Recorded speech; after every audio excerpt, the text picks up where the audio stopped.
तर राजकोट किल्ल्यावरील काल झालेल्या राड्यावरून खासदार संजय राऊतांनी फडणवीसांवर टीका केली। भाजपच्या गुंडांनी पोलिसांवर हल्ल्याचा प्रयत्न केला असा गंभीर आरोप राऊतांनी केलाय। तर फडणवीस पोलिसांना सुरक्षा सन्मान देऊ शकले नाहीत अशी टीका राऊतांनी यावेळी केली। दरम्यान राऊतांच्या टीकेला आमदार नितेश राणेंनीही उत्तर दिले। उद्धव ठाकरे पोलिसांबद्दल काय बोलले हे एकदा राऊतांनी तपासून पाहावं असा टोला नितेश राणेंनी लगावला। गृहमंत्र्यांना शरम वाटली पाहिजे। हे सगळं पाहताना काय प्रकार आहे? पोलिसांना तुम्ही शिव्या घालता भर रस्त्यावर, पोलिसांची कॉलर पकडता।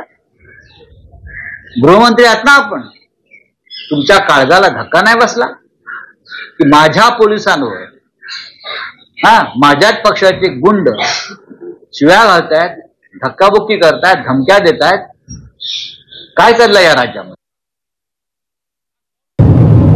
तुझ्या स्वतःचा मालक भाषणामध्ये पोलिसांबद्दल काय बोललेला हे जरा भाषण तपासून बघ की पोलिसांनी जाऊन भारतीय जनता पक्षाच्या घरात भांडी धुवायला पाहिजे। व्हिडिओ पाठव, नाही बघितला नसेल तर मी पाठवतो।